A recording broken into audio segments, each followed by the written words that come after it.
ఈ ప్రపంచానికి దేవుడొక్కడే, చివరాఖరికి మిగిలే సత్యం ఒక్కటే అని చెప్పే పాట మన అన్నమాచారి కీర్తనైన బ్రహ్మమొక్కటే పరబ్రహ్మమొక్కటే. అసలు మనం కొలిచే భగవంతుడు, మన అందరి ఆత్మలో కొలువైన ఆ పరమాత్ముడు ఒక్కడే అయితే ఈ వ్యత్యాసాలెందుకు అని సమానత్వాన్ని చాటి చెప్పారు అన్నమాచార్యుల వారు ఈ పాటలో.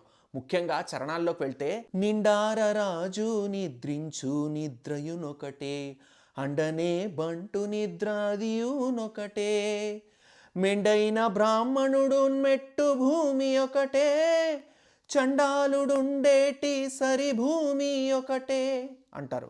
పరిపాలించే రాజుకి ప్రశాంతమైన నిద్ర ఎంత అవసరమో అక్కడ పని చేసుకునే బంటుకు కూడా అంతే నిద్ర అవసరం అన్నది చెప్తున్నారనమాట ఇక్కడ.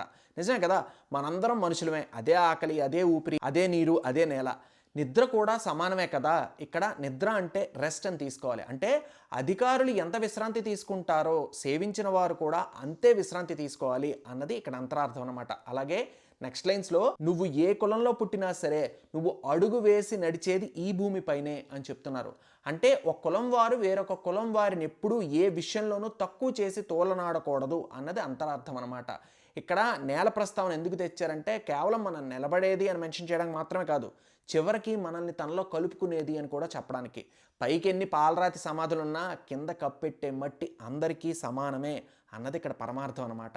ఇక నెక్స్ట్ చరణంలోకి వెళ్తే, కడగి ఏనుగు మీద కాయు ఎండొకటే, పుడమి సునకము మీద బొలయు ఎండొకటే, కడుపుణ్యులను పాపకర్ములను సరిగావా జడియు శ్రీ వెంకటేశ్వరు నామమొకటే అంటున్నారు. అత్యంత భీకరమైన, బలిష్టమైన, పెద్దదైన ఏనుగుపైనైనా, ఈ నేలపైనైనా, ఒక కుక్కపైనైనా కాసే ఎండ ఒకటే కదా.